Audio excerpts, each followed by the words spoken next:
Hi friends, నేను మీ Ashok Kumar. Welcome to Ashoka online academy. General studies పరీక్ష ఏదైనా ప్రిపరేషన్ ఒకటే. కొన్ని ఎగ్జాములలో ఆప్షన్ సబ్జెక్టుకి 300 మార్కులు ఉంటాయి. కొన్ని ఎగ్జాములలో ఆప్షన్ సబ్జెక్టులకి 150 మార్కులు ఉంది. నిన్న మనకు కొన్ని నోటిఫికేషన్లు వచ్చినాయి. తెలంగాణ పబ్లిక్ సర్వీస్ కమిషన్ ఆధ్వర్యంలో కొన్ని నోటిఫికేషన్లు వచ్చినాయి. ఏమొచ్చినాయి సార్ అంటే, ఒకటి పీసీబీ ఎన్విరాన్మెంటల్ సంబంధించి అసిస్టెంట్ అనలిస్ట్ గ్రేడ్ 2 అనేటటువంటి నోటిఫికేషన్ వచ్చింది. ఒకటి పీసీబీ అనే నోటిఫికేషన్ వచ్చింది. దీనిలో 150 ప్లస్ 150 మార్కులు ఉన్నాయి. జిఎస్ 150 ఉంది. సబ్జెక్టు కూడా 150 మార్కులనే ఉంది. సబ్జెక్ట్ అంతే ఉంది, జిఎస్ కూడా అంతే ఉంది. దాంతోపాటుగా same deputy EO, deputy education officer, deputy EO అనేది సంబంధించినటువంటి ఎడ్యుకేషన్ ఆఫీసర్ సంబంధించి కూడా 150 మార్కులు ప్లస్ 150 మార్కులు ఇవ్వడం జరిగింది. అయితే ఇంజనీరింగ్ సంబంధించి civil engineering, electrical engineering, environmental engineering డిపార్ట్మెంట్కి సంబంధించి మనకు 3 నోటిఫికేషన్లు వచ్చినాయి. సివిల్ ఇంజనీరింగ్ సంబంధించి 222 పోస్టులు, ఎలక్ట్రికల్ ఇంజనీరింగ్ సంబంధించి 49 పోస్టులు, ఎన్విరాన్మెంటల్ ఇంజనీరింగ్ సంబంధించి 19 పోస్టులకు సంబంధించిన నోటిఫికేషన్లు వచ్చినాయి. ఈ ఇంజనీరింగ్ డిపార్ట్మెంట్కి సంబంధించినటువంటి 3 నోటిఫికేషన్లలో, ఇంజనీరింగ్ సంబంధించినటువంటి 3 నోటిఫికేషన్లలో మనకు 150 మార్కులు జిఎస్ అయితే, దానిలో 300 మార్కులు ఆప్షన్లకి సబ్జెక్టుకి ఇవ్వడం జరిగింది. క్వశ్చన్లు మాత్రం 150 ఉంటాయి, మార్కులు మాత్రము 300 మార్కులు ఉంటాయి. ఈచ్ 2 మార్క్స్ ఇచ్చారు. వాస్తవంగా పీసీబీ కూడా ఇదే ప్యాటర్న్ అక్కడ పాటించాలా, కానీ పాటించకుండా 150 పెట్టారు. మరి ఇక్కడ 150 ఎందుకు పెట్టారో అర్థం కాదు. ఇక్కడ 300 ఎందుకు పెట్టారంటే క్లారిఫికేషన్ లేదు. దీన్నొక విధంగా దాన్నొక విధంగా ఎందుకు చూశారో కూడా అవగాహన రాహిత్యంతో వీళ్ళు వ్యవస్థ నడుపుతున్నట్టుగా కనబడుతుంది. ఏది ఏమైనా ఇక్కడ ఇంజనీరింగ్ సంబంధించి ఆప్షనల్ పేపర్ 3 ఇంజనీరింగ్ ఉద్యోగాలకు సంబంధించి ఎలక్ట్రికల్ కానీ, సివిల్ కానీ, ఎన్విరాన్మెంట్కి సంబంధించిన 3 ఎగ్జామ్లకు సంబంధించి సబ్జెక్ట్ అనేది డామినేషన్ చేస్తే, ఇక్కడ పీసీబీ కానీ డిప్యూటీ ఈఓ కానీ సేమ్ జిఎస్కి ఎన్ని మార్కులు ఉన్నాయో సబ్జెక్టుకి అన్ని మార్కులు ఉన్నాయి. దాంతోపాటుగా ఇక్కడ ఈ 3 ఎగ్జామ్లకు సంబంధించి కూడా చాలామందికి అందరికీ సబ్జెక్టు పైన గ్రిప్ ఉంటుంది, జిఎస్ పైన గ్రిప్ ఉండదు. ఎందుకంటే మీరు 10th క్లాస్ తర్వాత జిఎస్ని చదివిందే లేదు. ఇప్పుడు పోటీ పరీక్షల కోసం మళ్ళీ ప్రత్యేకంగా చదవాలా.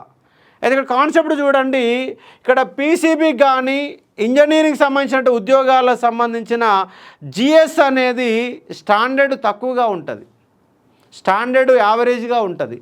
అదే డిప్యూటీ ఈఓకి సంబంధించినటువంటి జిఎస్ చాలా స్టాండర్డ్ ఎక్కువ ఉంటుంది, టఫ్ క్వశ్చన్లు ఎక్కువ ఉంటాయి. కాబట్టి పేపర్ ఏదైనా జిఎస్ అనేది 150 మార్కులు. ఇప్పుడు తెలంగాణ పబ్లిక్ సర్వీస్ కమిషన్కి సంబంధించి మన కంప్లీట్గా 5 నోటిఫికేషన్లు వచ్చినాయి. 5 నోటిఫికేషన్లు వచ్చినాయి. ఇంజనీరింగ్కి సంబంధించి 3 నోటిఫికేషన్లు, ఎన్విరాన్మెంట్ సంబంధించినటువంటి పీసీబీకి సంబంధించి 1 నోటిఫికేషన్, డిప్యూటీ ఈఓకి సంబంధించి 1 నోటిఫికేషన్ 24 పోస్టులతో వచ్చింది. మొత్తం కలిపిన వాళ్ళు ఇచ్చినటువంటి ఉద్యోగాలు ఎన్నిసార్ అంటే, పీసీబీకి సంబంధించి వాళ్ళు ఇచ్చిన ఉద్యోగాలు 20, డిప్యూటీ ఈఓకి సంబంధించినటువంటి ఉద్యోగాలు 24, అలాగే ఇంజనీరింగ్ డిపార్ట్మెంట్కి సంబంధించి ఎన్విరాన్మెంట్కి సంబంధించినటువంటి దాంట్లో 19 పోస్టులు, ఎలక్ట్రికల్ ఇంజనీరింగ్ సంబంధించి 49 పోస్టులు, సివిల్ ఇంజనీరింగ్ సంబంధించినటువంటివి 222 పోస్టులు సార్. గివే వీళ్ళు మొత్తం ఇచ్చినాయి. ఈ ఉద్యోగాలు మాత్రమే ఇప్పుడు 5 నోటిఫికేషన్లు వచ్చిన తెలంగాణ పబ్లిక్ సర్వీస్ కమిషన్ నుంచి. దీనికే వాళ్ళు జాతర అనే పేరు పెట్టారు. వీళ్ళు ఇచ్చిన ముష్టి ఉద్యోగాలే. సరే, ఏదేమైతుంది కానీ జనరల్ స్టడీస్ యొక్క ప్రిపరేషన్ విధానం ఎట్లా ఉండాలన్న కాన్సెప్ట్ని మనం చూసే ఒక ప్రయత్నం చేద్దాం.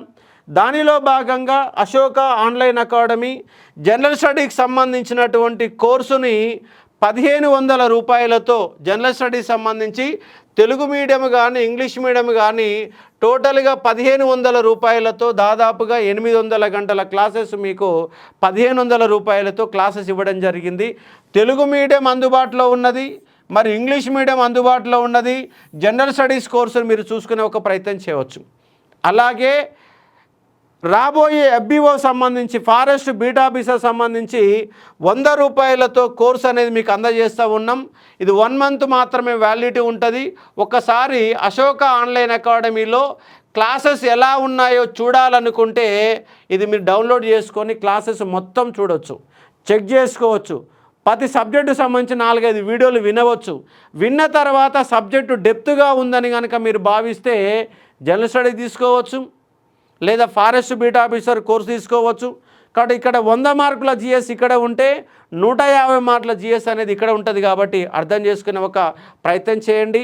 అదే మాదిరిగా ఇప్పుడు ఈ ఇంజనీరింగ్ డిపార్ట్మెంట్ వాళ్ళు ఇన్డెప్త్ క్వశ్చన్లు చదవాలంటే, ఇన్డెప్త్ క్లాస్ వినాలంటే మీకు ఎక్కువ టైం పడుతుంది ఒక భయం కనుక ఉంటే, ఎందుకంటే ఆప్షన్లో ఇక్కడ GS 150 మార్కులు ఉంటే ఆప్షన్లు అనేది 300 మార్కులు ఉంది. కాబట్టి మీకు షార్ట్ వీడియోస్ అనేవి చాలా ఉపయోగపడతాయండి. షార్ట్ వీడియోస్ స్పీడ్ రౌండప్లో ప్రతి సబ్జెక్టుకు సంబంధించి 10-15 గంటల క్లాసెస్ మీకు స్పీడ్ రౌండప్ రూపంలో ఉపయోగపడతాయి. ఇంజనీరింగ్ డిపార్ట్మెంట్ వాళ్ళు, PCB వాళ్ళు ఈ క్లాసెస్ వినే ప్రయత్నం చెయ్యండి. స్పీడ్ రౌండప్ 500 రూపాయలు మాత్రమే ఈ కోర్స్ అనేది మీకు అందుబాటులో ఉంటుంది. అన్ని స్పీడ్ రౌండప్ వీడియోస్ మొత్తం కూడా దీంట్లో ఇచ్చాము, చూసుకునే ప్రయత్నం చేయండి.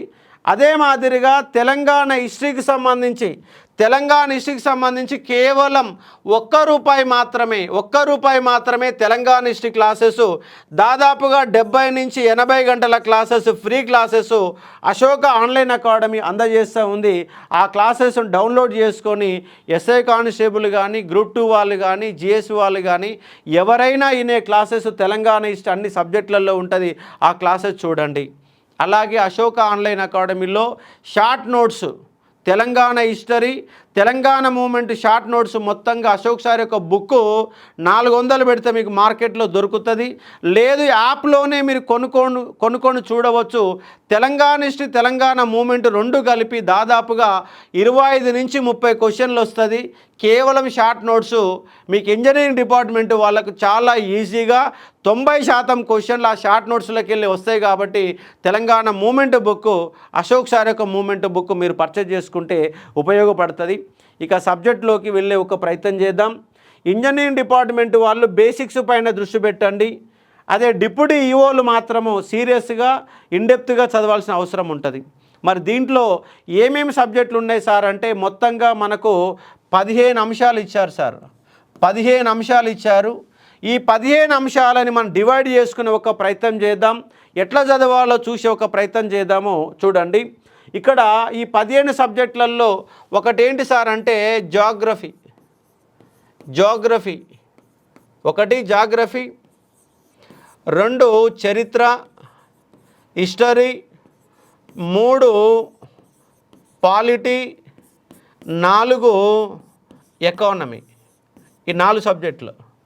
దీంట్లో మనకు 3 అంశాలు వస్తాయి. ఏంటి సార్ అంటే ఇండియన్ జోగ్రఫీ, తెలంగాణ జాగ్రఫీ, అలాగే డిజాస్టర్ మేనేజ్మెంట్ అని చెప్పేసి 3 ఇచ్చారు. కాబట్టి టోటల్గా ఈ 3 కాన్సెప్ట్లోకి వెళ్ళి దాదాపుగా 20 నుంచి 25 మార్కులు మనకు రావడానికి అవకాశం ఉన్న సబ్జెక్టు వరల్డ్ జాగ్రఫీ లేదు సార్. ఇక్కడ వరల్డ్ జాగ్రఫీ లేదు. Indian geography, Telangana geography, disaster management ఇచ్చారు. డిజాస్టర్ మేనేజ్మెంట్ సంబంధించి ఒక షార్ట్ నోట్స్ కూడా మేము దీంట్లో అప్లోడ్ చేస్తాం. జస్ట్ ఒక 5-6 పేజీలు 10 పేజీల లోపు ఉన్నటువంటి డిజాస్టర్ మేనేజ్మెంట్ నోట్స్ కూడా మీకు దీంట్లో ఇస్తాము. GSలో భాగంగా ఇస్తాము, చూసుకునే ఒక ప్రయత్నం చేయవచ్చు. ముఖ్యంగా తెలంగాణ జాగ్రఫీలో మీరు ఏం చదవాలో సార్ అంటే ఈ తెలంగాణ జాగ్రఫీకి సంబంధించినటువంటి మొత్తం భౌగోళిక అంశాలు మొత్తం చూసుకోవాలా. ఈ భౌగోళిక అంశాలపైన ఖచ్చితంగా మనకు క్వశ్చన్ రావడానికి ఆస్కారం ఉంటుంది. ఉదాహరణకు ఏ జిల్లాలు ఏ రాష్ట్రంతో సరిహద్దును కలిగి ఉన్నవి, ఆంధ్ర రాష్ట్రంతో సరిహద్దు కలిగిన జిల్లాలు, కర్ణాటకతో సరిహద్దు కలిగిన జిల్లాలు, మహారాష్ట్రతో సరిహద్దు కలిగిన జిల్లాలు, కర్ణాటకతో సరిహద్దు కలిగిన జిల్లాలు, చుట్టూన్నటువంటి రాష్ట్రాలు ఏ జిల్లాలతో సరిహద్దు కలిగి ఉన్నాయో మొత్తంగా చూసుకునే ఒక ప్రయత్నం చేయండి. ఈ తెలంగాణ జాగ్రఫీలో మీరు ప్రధానంగా ఒక 7-8 అంశాలపైన దృష్టి పెడితే మనకు ఒక 3-4 మార్కులు సింపుల్గా వస్తాయి. ఏం చదవాలి సార్ అంటే, తెలంగాణ జాగ్రఫీకి సంబంధించి అతి ఎక్కువ విస్తీర్ణం, అతి ఎక్కువ విస్తీర్ణం, తక్కువ విస్తీర్ణం, ఎక్కువ విస్తీర్ణము, తక్కువ విస్తీర్ణం 1 మార్కు రావడానికి అవకాశం ఉంటుంది. అలాగే అటవీ ప్రాంతం ఎక్కువ ఉన్నటువంటి 5 జిల్లాలు, తక్కువ ఉన్నటువంటి 5 జిల్లాలు అటవీ ప్రాంత విషయంలో ఎక్కువ తక్కువ. అలాగే జనాభా, అలాగే జనసాంద్రత, అలాగే జనసాంద్రత అటవీ ప్రాంతం. జనాభాలో భాగంగా ఎస్సీ జనాభా, ఎస్టీ జనాభా, మహిళా జనాభా, అలాగే చిన్నపిల్లల యొక్క జనాభా, ఈ 4 అంశాలకు వెళ్ళి జనాభా, జనసాంద్రత, ఎస్సీ జనాభా ఎక్కడ ఎక్కువ ఉంది, ఎస్టీ జనాభా ఎక్కడ ఎక్కువ ఉంది, మహిళా జనాభా ఎక్కడ ఉంది, ఇవి మొదటి 5 స్థానాలు, 1 నుంచి 5 స్థానాలు, అలాగే చివరి 3 స్థానాలు చదవాలా, ఎక్కువ ఉన్నటువంటి 5 స్థానాలు చదవాలా. ఈ లిస్ట్ ఒకటి కనుక మీరు తయారు చేసుకోగలిగితే ఈజీగా వస్తుంది. అలాగే ఆ సరిహద్దు జిల్లాలు ఇట్లా మొత్తం ఒక డాటాని కనుక మీరు తయారు చేసుకోగలిగితే సింపుల్గా 4 నుంచి 5 మార్కులు సింపుల్గా పొందవచ్చు. ఒక షార్ట్ నోట్స్ రూపంలో తెలంగాణ జాగ్రఫీని కూడా మనం జనరల్ స్టడీస్లో భాగంగా తయారు చేసి పెట్టే ఒక ప్రయత్నం చేస్తాము.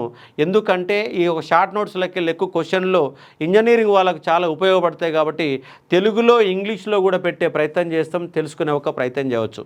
అలాగే ఇండియన్ జాగ్రఫీలో కూడా భౌగోళిక అంశాలు, జనాభా ఏమున్నది, జనసాంద్రత ఏమున్నవి, అటవీ ప్రాంతాలు ఏమున్నాయి, పంటలు ఏమున్నాయి, వ్యవసాయం ఏమున్నాయి, తక్కువ ఎక్కువ అంశాలు, రవాణా, రైల్వే జోన్లు, ఇలాంటి అంశాలపైన ఇండియన్ జాగ్రఫీలో భాగంగా చదివితే ఈజీగా మనకు రావడానికి అవకాశం ఉంది. డిజాస్టర్ మేనేజ్మెంట్లో ఒక 5 పేజీల నోట్స్ చదివితే మనకు 5 మార్కులు రావడానికి అవకాశం ఉంటుంది. కాబట్టి ఇవన్నిటిపైన ప్రత్యేక దృష్టి పెట్టి జనరల్ స్టడీస్ని అశోక ఆన్లైన్ అకాడమీ అందజేస్తూ ఉంది. జాగ్రఫీ అంటే ఇక్కడ 3 అంశాలు వస్తాయి సార్. ఆ 3 అంశాలు ఏంటి సార్ అంటే, 1 ఇండియన్ జాగ్రఫీ, తెలంగాణ జాగ్రఫీ, అలాగే డిజాస్టర్ మేనేజ్మెంటు, అలాగే మరొక అంశం కూడా దీంట్లో భాగంగా వస్తుంది. ఏంటి సార్ అంటే ఎన్విరాన్మెంట్ అంటే మీకు 15 అంశాలు ఉంటే ఇదొక అంశము, ఇది 2, ఈ 2 కలిపి 3 అంశాలు, మొత్తంగా 15 అంశాలు ఉంటే జాగ్రఫీలో ఇక్కడ 3 అంశాలు కవర్ అవుతున్నాయి. 1 ఇండియన్ జాగ్రఫీ పైన ఒక అంశము, తెలంగాణ జాగ్రఫీ 2వ అంశము, డిజాస్టర్ ఎన్విరాన్మెంట్ అనేది 3వ అంశము. 15 అంశాలు ఉంటే 3 అంశాలు ఎక్కడ కేటాయించారు సార్ అంటే జాగ్రఫీలో భాగంగా ఉన్న అంశానికి అర్థం చేసుకోవచ్చు. అలాగే చరిత్రలలో 3 చరిత్రలు ఉంటాయి. తెలంగాణ చరిత్ర, తెలంగాణ హిస్టరీ, అలాగే ఇండియన్ హిస్టరీ, అదే మాదిరిగా తెలంగాణ ఉద్యమము, తెలంగాణ మూమెంటు 3 అంశాల రూపంలో ఇచ్చారు. తెలంగాణ హిస్టరీ షార్ట్ నోట్స్ ఉంది, తెలంగాణ మూమెంట్ షార్ట్ నోట్స్ ఉన్నది, ఇండియన్ హిస్టరీ షార్ట్ నోట్స్ ఉన్నది. ఇంజనీరింగ్ డిపార్ట్మెంట్ వాళ్ళకి అద్భుతంగా ఉపయోగపడుతుంది. దాదాపు 90% క్వశ్చన్లు దాంట్లోకి వెళ్ళే వస్తాయి. నిజంగా ఇక్కడ మీరు చదవాలంటే చాలా గంటల క్లాసెస్ ఉంటాయి. ఆ చాలా గంటల క్లాసెస్ మీకు కష్టం అని కనుక అనిపిస్తే ఇక్కడ స్పీడ్ రౌండప్ అని చెప్పేసి కేవలం 500 రూపాయలతో స్పీడ్ రౌండప్ అనేది మీకు ఇచ్చాము. ఈ షార్ట్ వీడియోస్ అనేవి చూసుకునే ప్రయత్నం చేయవచ్చు. దాదాపు 80% సిలబస్ కంప్లీట్ చేశాము. మిగిలినటువంటి 20% సిలబస్ కూడా మీకు ఇవ్వడం జరుగుతుంది. షార్ట్ వీడియోస్ మస్ట్గా ఉపయోగపడుతుంది ఇంజనీరింగ్ డిపార్ట్మెంట్ వాళ్ళకు, ముఖ్యంగా పీసీబీ వాళ్ళకు. అదే మీకు డిప్యూటీ ఈఓలకు మాత్రము ఈ షార్ట్ వీడియోస్ అంతగా ఉపయోగపడకపోవచ్చు. కాబట్టి అర్థం చేసుకునే ఒక ప్రయత్నం చేయండి. మొత్తంగా ఉన్నటువంటి అంశాలలో ఆ జాగ్రఫీ చరిత్రలో మనకు ఎన్ని అంశాలు ఉన్నాయి సార్ అంటే 3 అంశాలు ఉన్నాయి. శాతవాహనులు, అలాగే కాకతీయులు, కుతుబుషాయిలు, అసబ్జాయిలు అనేవి తెలంగాణ హిస్టరీలో ఉన్నటువంటి ప్రధానమైన చాప్టర్లు. ఎక్కువ అసబ్జాయిలకి వెళ్ళి ఎక్కువ క్వశ్చన్లు రావడానికి ఆస్కారం ఉంది. ఉదాహరణకు తెలంగాణ సాయుధ పోరాట కాలం ఎంత అంటే 1946 నుంచి 1951 వరకు. తెలంగాణ సాయుధ పోరాటం ఏ రోజున ముగిసించారంటే 1951 అక్టోబర్ 21. ఇలాంటి బేసిక్ క్వశ్చన్లు వస్తవి. అసబ్జాయి సామ్రాజ్యం యొక్క స్థాపకుడు ఎవరు సార్ అంటే నిజాం ఉల్ ముల్క్. బీరారు ఒప్పందం ఎప్పుడు జరిగింది సార్ అంటే 1853. అలాగే ఉర్దూ భాషను ఎప్పుడు ప్రవేశపెట్టారంటే 1884 ఫిబ్రవరి 21వ తారీఖు నాడు హైదరాబాద్ సంస్థానంలో ఉర్దూ భాష ప్రత్యేక భాషగా కొనసాగిన అంశాన్ని అర్థం చేసుకోవచ్చు. ఇట్లా బేసిక్స్. అలాగే తెలంగాణ మూమెంట్లో పెద్ద మనుషుల ఒప్పందం ఎప్పుడు జరిగింది, ఆపరేషన్ పోల్ ఎప్పుడు జరిగింది, పెద్ద మనుషుల ఒప్పందం మీద ఎవరు సంతకాలు పెట్టారు, ఇలాంటి అంశాలు చూసుకోవాలా. కృష్ణా నది ఎక్కడ పుడుతుంది, కృష్ణా నది యొక్క పొడవు ఎంత, కృష్ణా నది యొక్క ఉపనదులు ఎక్కడ, ఇవి తెలంగాణ మూమెంట్లో వస్తవి. తెలంగాణ జాగ్రఫీలో కూడా వస్తాయి కాబట్టి అర్థం చేసుకోవచ్చు. 1969లో అన్నబత్తుల రవీంద్రనాథ్ ఏ రోజున ఆమరణ నిరాహార దీక్ష మొదలుపెట్టాడంటే 69 జనవరి 8వ తారీఖు నాడు. జనవరిలో జరిగిన సంఘటనలు, ఫిబ్రవరిలో జరిగిన సంఘటనలు. రెడ్డి హాస్టల్ సర్వీస్ ఎప్పుడు జరిగిందంటే 69 మార్చి 7, 8 తారీఖులలో రెడ్డి హాస్టల్ సర్వీస్ జరిగింది. ఇలాంటి బేసిక్స్ అన్ని షార్ట్ వీడియోల రూపంలో, షార్ట్ నోట్స్ రూపంలో మీకు అద్భుతంగా ఉపయోగపడుతుంది కాబట్టి ఈజీగా నేర్చుకోవడానికి అవకాశం ఉంటుంది. Telangana history, Telangana movement, Indian history Ashok sir దగ్గర మీరు సబ్జెక్టు నేర్చుకునే ఒక ప్రయత్నం చేయవచ్చు కాబట్టి అర్థం చేసుకోవచ్చు. అలాగే పాలిటీ అంటే కేవలం ఒకటి మాత్రమే ఉంటుంది. అలాగే ఎకానమీలో మీకు 3 ఎకానమీలు వస్తాయి. ఏమొస్తుంది సార్ అంటే ఒకటేమో ఇండియన్ ఎకానమీ, 2 తెలంగాణ ఎకానమీ, అలాగే ప్రభుత్వ పథకాలు తెలంగాణ పాలసీస్ అని చెప్పేసి 3 పెట్టారు. Telangana పాలసీసు, Telangana economy, Indian economy. కాబట్టి ఇక్కడ 3 ఉన్నాయి.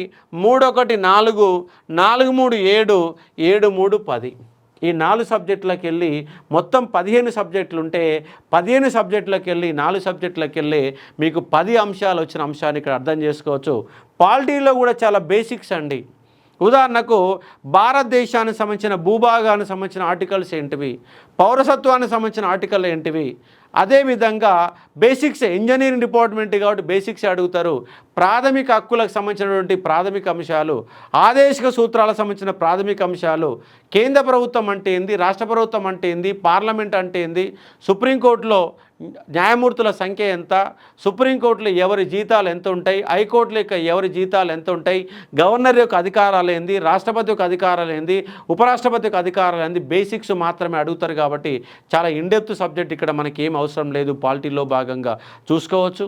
అలాగే SC commission, ST commission, BC commission, అలాగే మైనార్టీ కమిషన్, మహిళా కమిషన్లు ఎప్పుడు ఏర్పాటైనాయి, ఆ కమిషన్లో సభ్యులు ఎంత, ప్రస్తుత కమిషన్ యొక్క చైర్మన్ ఎవరు, స్థానిక సంస్థలలో ఎన్ని రకాలు ఉంటాయి, పట్టణ సంస్థలు అంటే ఏంది, గ్రామీణ సంస్థలు అంటే ఏంది, ఇలాంటి సంస్థలు ఏ ఆర్టికల్ నుంచి ఏ ఆర్టికల్ వరకు ఉన్నాయి, 29 అంశాలలో ఏముంటాయి, 18 అంశాలలో ఏముంటాయి, ఇలాంటి అంశాలు మొత్తం కూడా మనం చూసుకునే ఒక ప్రయత్నం చేయాలా.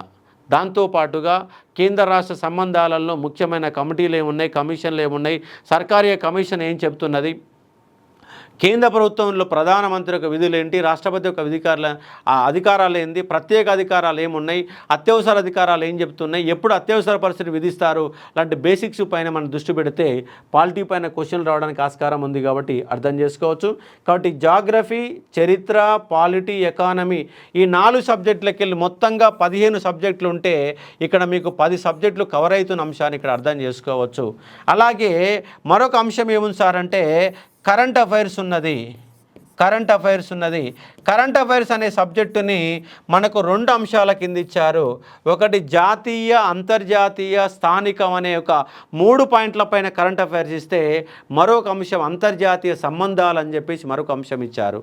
మరి అంతర్జాతీయ సంబంధాలు ఏం చదవాలో సార్ అంటే అంతర్జాతీయ సంస్థలు ఏమున్నాయి, ఎప్పుడు ప్రారంభమైనాయి, ఇప్పుడు కొనసాగుతున్నటువంటి పేరేంటి, ఏ సంస్థలో ఎన్ని దేశాలు ఉన్నాయి, అది ఎప్పుడు ప్రారంభమైనది, ఇలాంటి అంశాలు ప్రాథమిక సమాచారం తెలుసుకుంటూనే ఇటీవల కాలంలో నరేంద్ర మోడీ ప్రపంచ దేశాలను ఎక్కడెక్కడ చుట్టొచ్చారు, ఇతర దేశాలకు సంబంధించిన వాళ్ళు భారతదేశానికి ఎవరు వచ్చారు, జనవరి 26వ తారీఖు నాడు ముఖ్య అతిథి ఎవరు, ఆగస్టు 15వ తారీఖు నాడు ముఖ్య అతిథి ఎవరు, ఇవాళ జరుగుతున్న ఇజ్రాయెల్ ఇరాన్ యొక్క మధ్య యుద్ధం జరుగుతుంది, అవి భౌగోళిక ప్రాంతాలు ఎక్కడ ఉన్నాయి, ఆర్థిక సంబంధ అంశాలు ఏంటివి, ఇలాంటి అంశాలను చూసుకునే ఒక ప్రయత్నం చేసి అంతర్జాతీయ సంబంధాల కింద చదువుకోవడానికి అవకాశం ఉంటుంది. ఇక్కడ కరెంట్ అఫైర్స్ అనేది 2 భాగాలుగా కొనసాగుతుంది.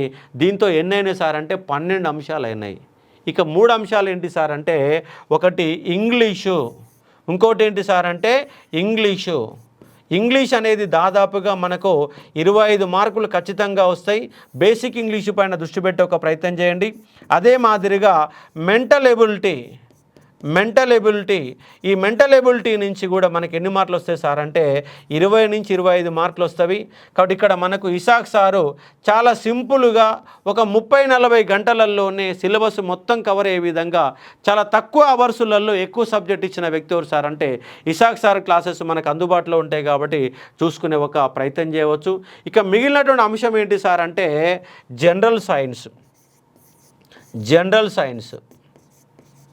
జనరల్ సైన్స్ అనేది మనకు కనబడతా ఉంది.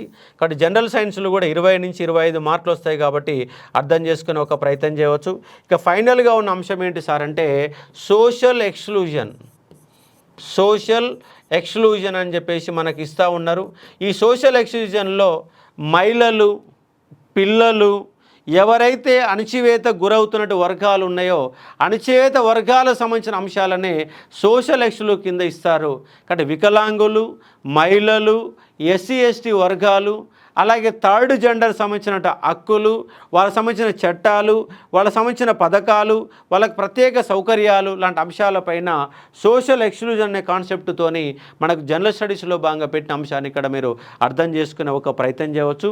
మొత్తంగా ఉన్న సిలబస్ ఇదేగా ఉంటుంది. ఇక్కడ జాగ్రఫీ 3 అంశాలు, చరిత్ర 3 అంశాలు 6, పాలిటీ 7, ఎకానమీ 3 అంశాలు 10, కరెంట్ అఫైర్స్ 2 12, అలాగే ఇక్కడ మనకు general science 1, mental ability 1, English 1, అలాగే సోషల్ ఎక్స్క్లూజన్ 1, మొత్తంగా 15 అంశాల కింద ఇచ్చిన అంశాన్ని ఇక్కడ మీరు అర్థం చేసుకోవచ్చు.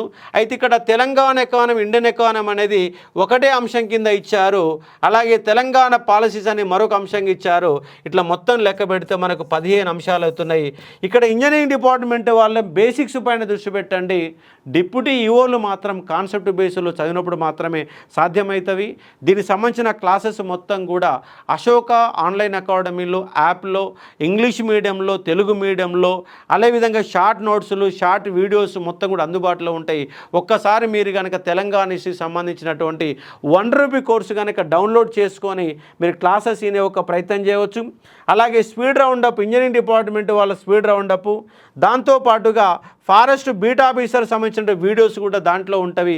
కేవలం ₹100 మాత్రమే ఉంటాయి. డౌన్లోడ్ చేసుకొని చూస్తే సబ్జెక్ట్ ఏంది, కాన్సెప్ట్ ఏంది, ఐడియాలజీని రావడానికి అవకాశం ఉంది కాబట్టి అర్థం చేసుకోండి. కాబట్టి తెలంగాణ హిస్టరీ, ఇండియన్ హిస్టరీ, మూమెంట్కి సంబంధించిన ఒక నోట్స్లు, షార్ట్ నోట్స్లు మీకు అద్భుతంగా ఉపయోగపడుతుంది. ఏది ఒక 2 రోజుల పాటు కనుక సీరియస్గా ఎఫర్ట్ పెడితే ఒక తెలంగాణ హిస్టరీ, ఇండియన్ హిస్టరీ మూమెంట్కి వెళ్ళి దాదాపుగా 40-45 మార్కులు వస్తాయి కాబట్టి అర్థం చేసుకునే ఒక ప్రయత్నం చేయవచ్చు. ఇక్కడ చూడండి, ఇక్కడ మీకు మార్కుల యొక్క ప్రక్రియ కనుక మీరు చూసే ఒక ప్రయత్నం చేస్తే జియోగ్రఫీకి వెళ్ళి మనకి ఎన్ని మార్కులు వస్తాయి సార్ అంటే ఇక్కడ చూడండి 20 మార్కుల నుంచి 25 మార్కులు వస్తాయి, 25 అనుకోండి, లేదా 22-25. చరిత్ర ఎంత వస్తుంది సార్ అంటే 40 నుంచి 45 మార్కులు వస్తాయి. పాలిటీ ఎంత వస్తుంది సార్ అంటే 10 నుంచి 12 క్వశ్చన్ రావడానికి ఆస్కారం ఉంది. ఎకానమీలో Indian economy, Telangana economy policies అన్నీ కలిపి ఉన్నాయి కాబట్టి 20 మార్కులు రావడానికి ఆస్కారం ఉంటుంది. కరెంట్ అఫైర్స్ కూడా 20 నుంచి 25 మార్కులు రావడానికి ఆస్కారం ఉంటుంది. అలాగే జనరల్ ఇంగ్లీషు 20 నుంచి 25 మార్కులు, మెంటల్ ఎబిలిటీ 20 నుంచి 25 మార్కులు, జనరల్ సైన్స్ 20 నుంచి 25 మార్కులు వస్తాయి కాబట్టి అర్థం చేసుకునే ఒక ప్రయత్నం చేయవచ్చు. ఈ విధంగా మనకు మార్కుల యొక్క కేటగిరీగా ఉంటుంది. సోషల్ ఎక్స్క్లూజన్లో 8 నుంచి 10 మార్కులు మాత్రమే వస్తాయి కాబట్టి చాలా తక్కువ, ఒక 10-15 పేజీలలో కూడా నోట్స్ను తయారు చేసి మీకు ఇచ్చే ఒక ప్రయత్నం చేస్తాం సోషల్ ఎక్స్క్లూజన్. కాబట్టి షార్ట్ మెథడ్ మెథడ్లో చదవండి జిఎస్ని. ఎందుకంటే మీకు ఆప్షన్లు ఇంజనీరింగ్లో 150 క్వశ్చన్లు ఉంటే 300 మార్కులు ఉంటాయి. అదే జిఎస్ అనుకో 150 మార్కులే. మీరు జిఎస్ మీద పట్టు సాధిస్తూనే ఇంజనీరింగ్ సంబంధించిన బ్యాక్గ్రౌండ్ ఉన్న వాళ్ళు మీకు ఆప్షన్ల పైన ఎక్కువ స్కోరు సంపాదించగలిగితే మనకు ఉద్యోగం రావడానికి అవకాశం ఎక్కువ ఉంటుంది కాబట్టి అర్థం చేసుకోవచ్చు. ఇది జనరల్ స్టడీస్ యొక్క ప్రిపరేషన్ ప్లాన్స్. మరికొన్ని వీడియోలు కూడా మీకు అశోక్ ఆన్లైన్ అకాడమీలో దొరుకుతాయి. మరికొన్ని వీడియోలు కూడా మీకు ప్రిపరేషన్ విధానాలపైన ఇస్తాను. Ashok online academy app download చేసుకొని మీకు నచ్చిన జనరల్ స్టడీస్ పేపర్లో క్లాసెస్ వినే ఒక ప్రయత్నం చేయవచ్చు. Thank you.